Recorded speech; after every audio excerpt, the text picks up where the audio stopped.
Ng gabi sa ating mahal na ina, sa ating Panginoong Diyos namang nasa langit, sa ating Panginoong Jesucristo, sa banal na Espiritu Santo. At sa may alintahan ng Sister Baby Valdez.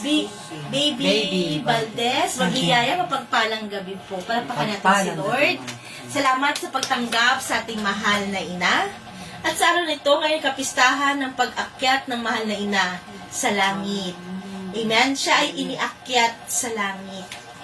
So, ito ay paalala sa tao na ang tunay nating tahanan ay ang langit.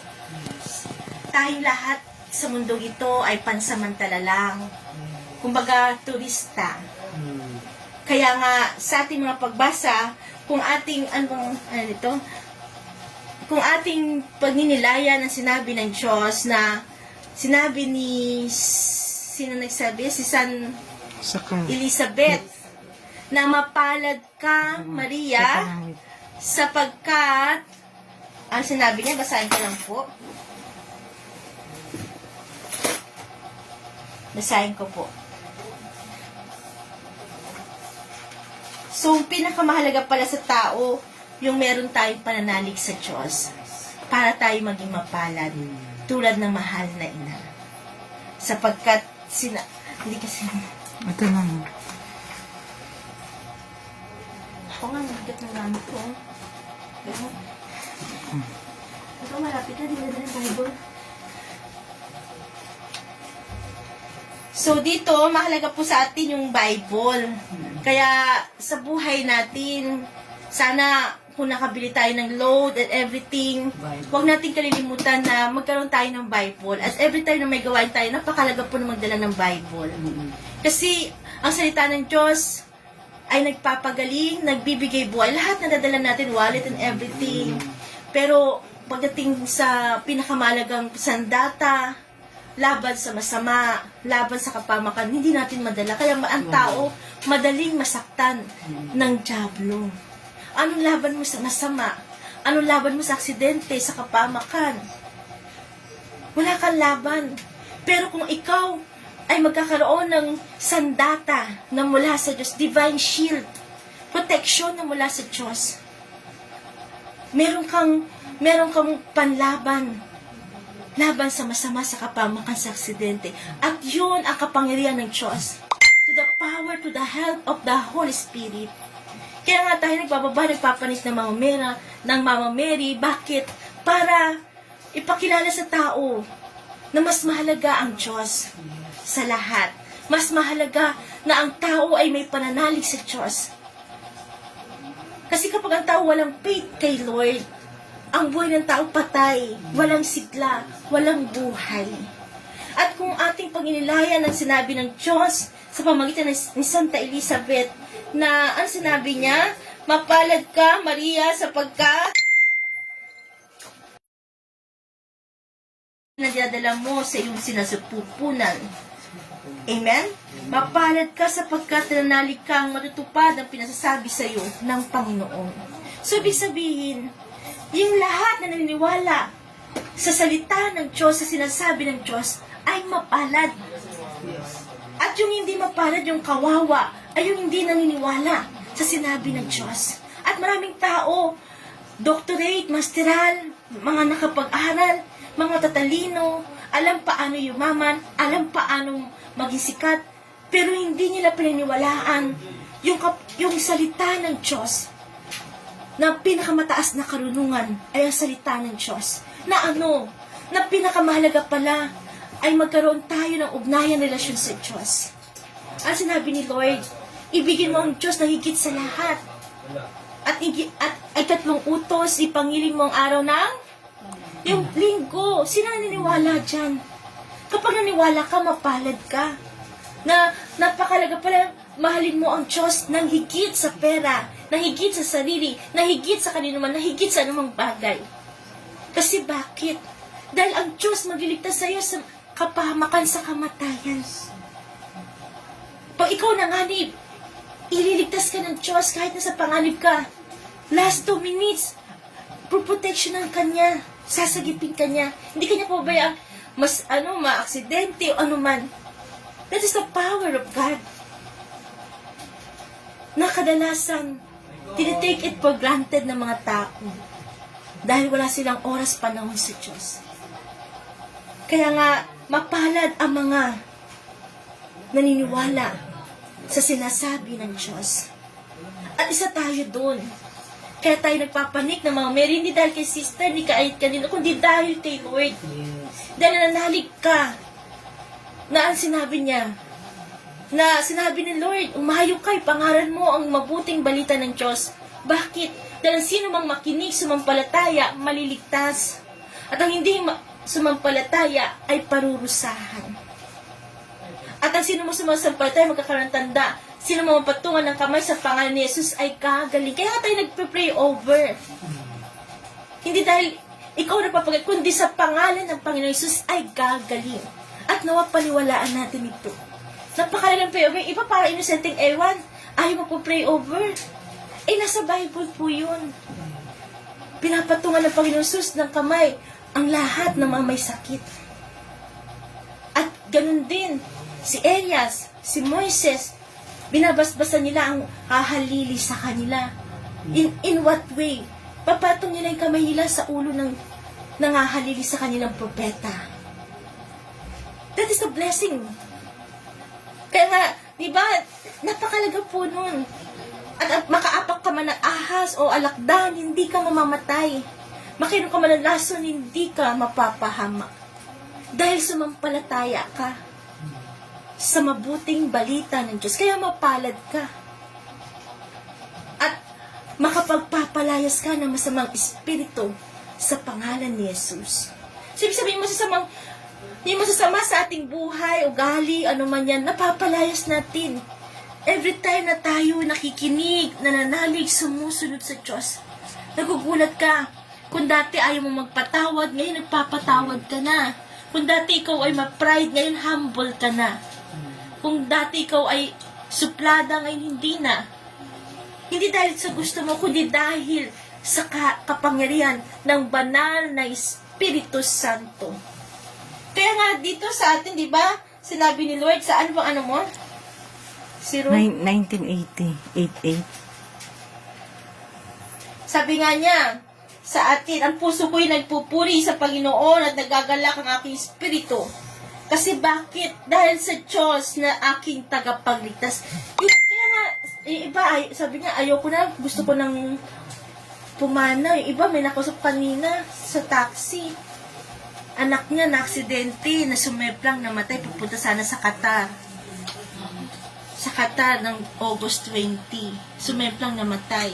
Hindi naman siya nagta-taxi driver, pero dahil mahal ang bayad sa ano ba yan? Sa lupa ng sementeryo. Kaya nag-taxi siya ngayon.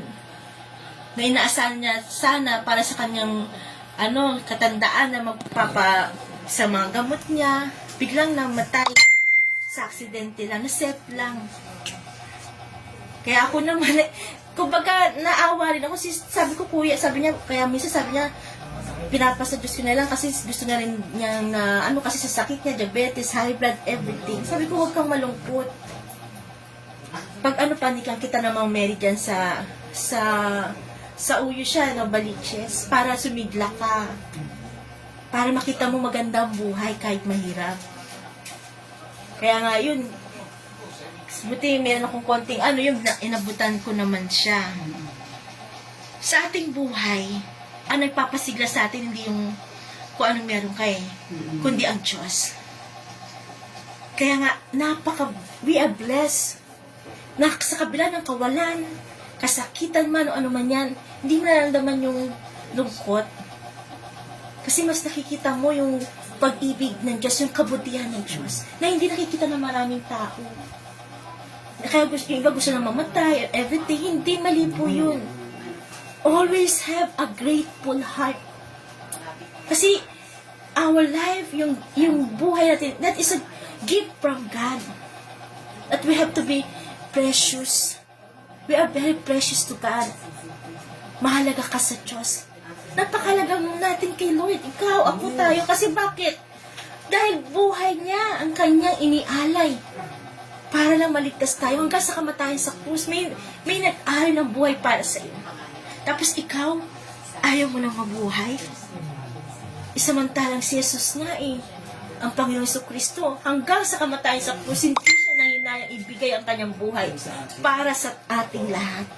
So, yung hirap, yung sakripisyo, sakit man yan, kahirapan man, kawalan naman, ng pera, ano man, that is a blessing from God. Kung nakikita mo sa kabilang lahat, ang kagandahan at kabutihan ng Diyos. Kasi sinabi na ng Mama Mary, ang puso ko'y nagpupuri sa Diyos. Amen? Bago tayo magtapos, ang puso ko ay nagpupuri sa Diyos. Bakit? 18. Sinabi ni Lord, sabi niya, dahil sa kadakilang bagay na ginawa sa akin ng makapangyarihan, kinahabagan niya mga may takot sa Kanya.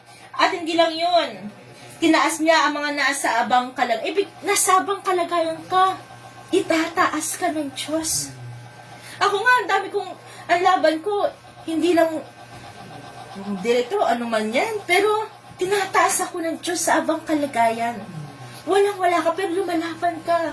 Hindi dahil malakas ka, kundi dahil sa Diyos ka kumukuha ng lakas.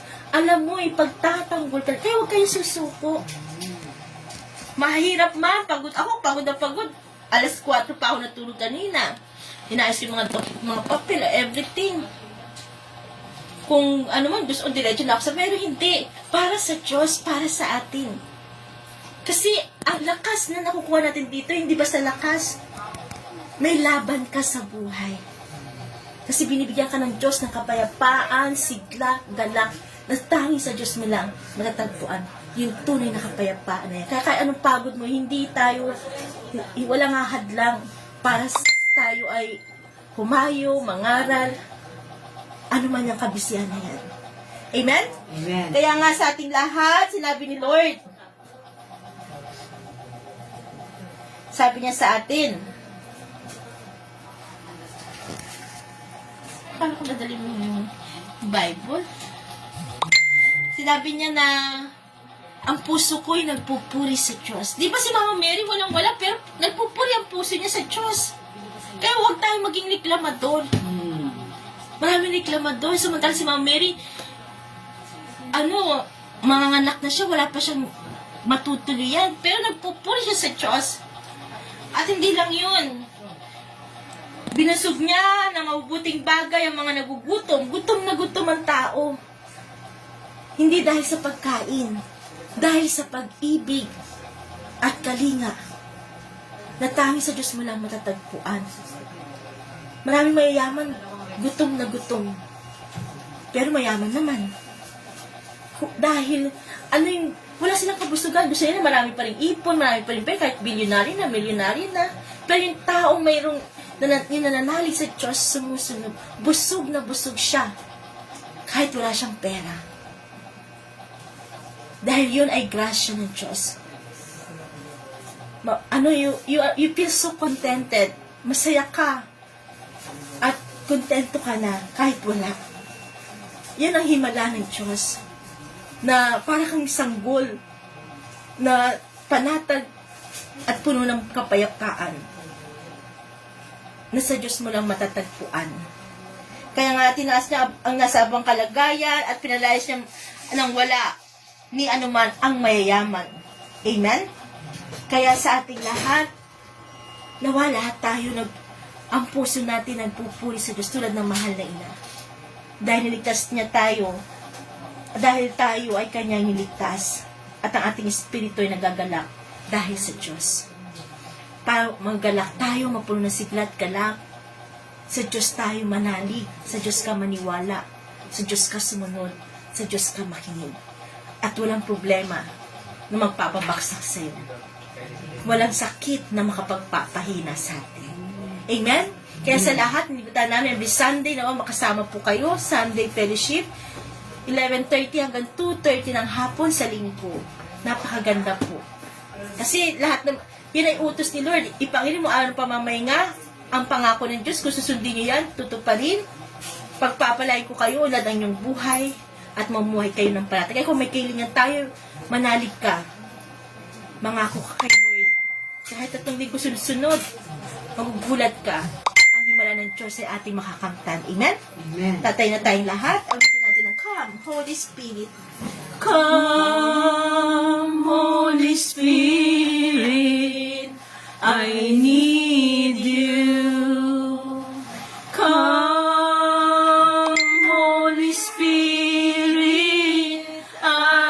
pray. Come with your strength and thy power. Come with your own special way. Come like a spring in the desert. Come to the weary of soul. Lord, let your sweet healing power touch me and make me whole. Halina, Espiritu Santo, kinakailangan kita, sigla at lakas ng mahina, pag-asa ka naming lahat. Glory be to the Father. Glory be to the Son. Glory be to the Spirit, now and forever. Amen. Ang lahat ay magpuri. Hallelujah, hallelujah, hallelujah, hallelujah, hallelujah, hallelujah. Ang lahat ay bukang bibig magpuri sa Diyos. Hallelujah, hallelujah, hallelujah, hallelujah, hallelujah, hallelujah, hallelujah, hallelujah, hallelujah, hallelujah, hallelujah, hallelujah. Praise you, Lord God. Thank you, Jesus. Thank you, Holy Spirit. Amen. Sing, Jesus. Jesus.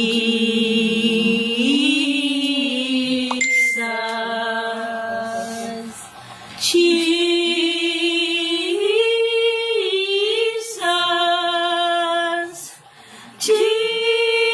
Jesus. Jesus. Play over tayo. Jesus.